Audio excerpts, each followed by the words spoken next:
tinglovchilar, bugungi darsimizni katalogda ishlashni davom etamiz. Bu uchun o'tgan safargida mana slidlarda Jbizda mana shaxsiy degan kodga ochgandik. O'shanda mana turgan joylashganini ko'rsatgan edik. Mana boshlaymiz. O'zimizga bitta papka yaratib olamiz. Ma'lumotlarimizni bazamizni bu uchun shaxsning ustiga mana bosdik bir marta, keyin ishdan 10 turatini bosdik. Bosganimizda new bo'lim bor, folder, yangi papka. Nima deb o'tamiz? Baza.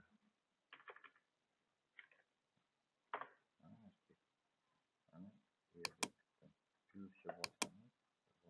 Bazani ustiga bosgandik. New bo'limida mana person get base bo'limi bor. Qatlam yaratishni boshlaymiz, ya'ni ma'lumotlarni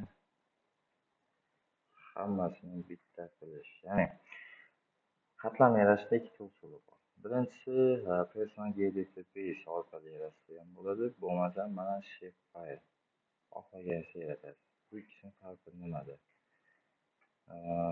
Shape faylda yaratsangiz ma'lumotlaringizni ko'chirishda qandaydir osonroq, ya'ni ko'chirish qulayligi bor. Mana bunda person get base'da yaratsangiz esa hozir mana yozib Toshkent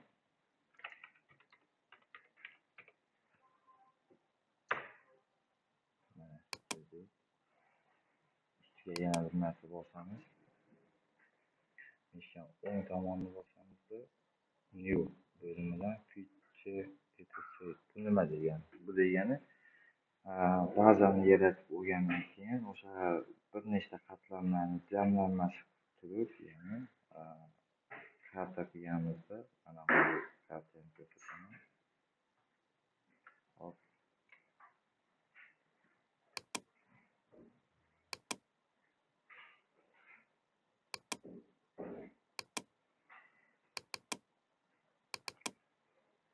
Mana karta ko'rsatadigan bo'lsam, kartamizda shartli belgilarga qaraymiz.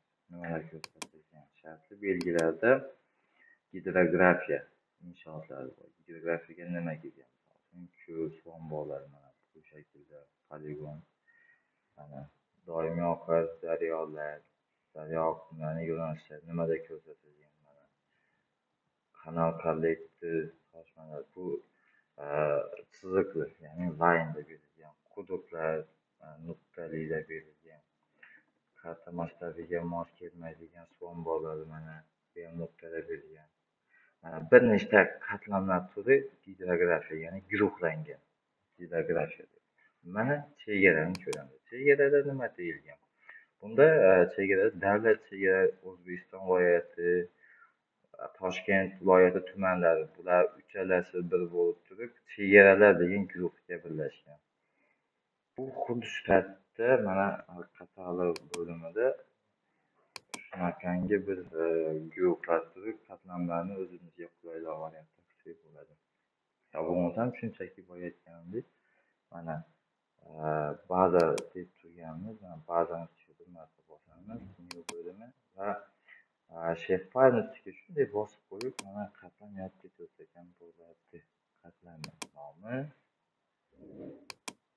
pointda, poligonda yo bo'lmasam polygon line'da tanlab ketsak bo'ladi. Lekin biz bu usuldan ketamiz. Bunda ma'lumotlarni ko'chirish ham o'ziga yarasha qulaylik taraflari bor o'zini.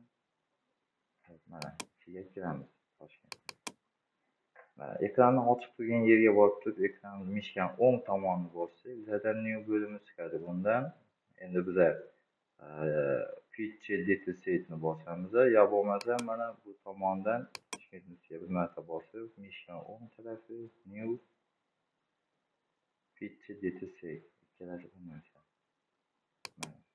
Mana chiqdi. Boya ko'rganimizdek mana qatlamimizda ko'ramiz. Gidrografiya boshqa obyektlar chegara, aloqa yo'llari kabi guruhlar bo'lingan. Aholi punktlari alohida bir guruh shakllangan. Buning ichida mana bir nechta qatlamlar turibdi. Qalam ochiq qutish tartibida ketamiz. Misol uchun gidrografiya deymiz. Gidrografiya. Bunda koordinata sistemasini tanlab olamiz. Boshidan ko'rsataman. Ikkita koordinata sistemasi bor. Geografik koordinata sistemasi va projekt koordinata sistemasi. O'zbekiston uchun ikkita koordinata sistemasi bor. Birinchisi mana geografik koordinata sistemasi. Undan Word 1984. Mana shu koordinata sistemasini tanlasak bo'ladi. Okeyni bosamiz. Lekin biza hozir yaratadiganimiz bu koordinata sistemasi emas. Ya'ni projekt koordinata sistemasi kiramiz. Kaos quyiga mana bundan mana bunaqa chiqarishlar ham bosamiz. 2 marta tez bosamiz. Ya bo'lmasa ko'zingiz ham shunga bir marta bossak bo'ladi. Mana shamsa bozon mana shuni bosamiz. Va dalyani bosamiz. Keyin bu yerda bu narsa bor. Add to folder. Buni bosib qo'ysak ham bu koordinata sistemamizdan keyinchalik ham yana ko'p foydalanamiz. Shunda bu har doim qayta kelib tanlov qilishlarimiz bittada tanlab ketsak bo'ladi. Boshiga chiqarib qo'yadi. Mana hozir biz dalyani bosamiz. Mana hozir qo'shmaganimiz uchun qorayib qoldi. Qo'shib qo'ysak ham bo'ladi. Mana bunda ham ko'rib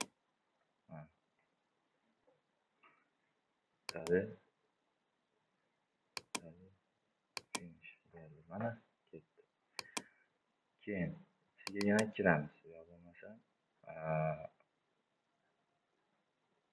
bu Toshkent ustiga bosib turib, mana buni ustiga bosamiz, mana farqi bu tomondan kelsak ham bo'ladi. Har bitta videomiz 10 minutdan bo'lganligi sababi shu uchun sal tezroq yetib ketaman.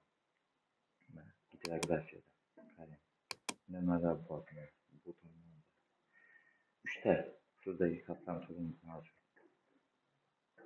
Elektron karta yaratganimizda mana nuqtali point, chiziqli line va maydonli poligon shaklidagi 3 ta qatlam turi bor.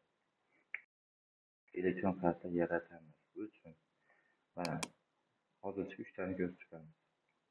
Ekran ochiq turgan yerga borib, mishani 10 karra bosamiz, new bo'limi chiqadi. Bundan fitcha classga bosamiz.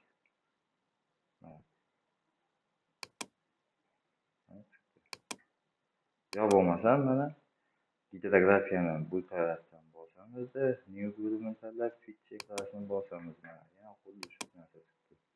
Mana qatlam yaratamiz. Birinchi mana bizada ko'l suv omborlari, qirg'oq hududlari. Ko'l deymiz. Ko'l.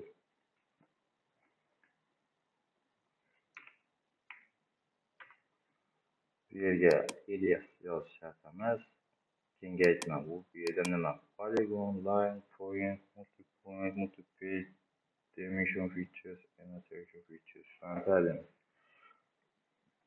Biz asosan shu uchala bizga qolganlarini shart emas. Annotation bor mana yozuvlar bekini tasvirlash uchun foydalanamiz. Mana ko'l deb yozdik.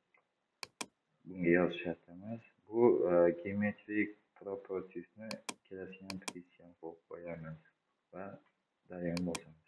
Nima deyapti? Bizda xatolik beryapti. Nega? Nomida xatolik bor deyapti. Mana aytayapti. O'dan keyin pastiga chizib qo'yishingiz tavsiya qilamiz deyapti. Mana xo'p, okey. Ya'ni bu yerda hozir bunaqa belgi ishlash mumkin emas. Yo, shunaqa. Yozishimiz kerak, yo bo'lmasa mana pastida chiziq yozib turib bo'ladi. Agar ikkita so'z yozsangiz,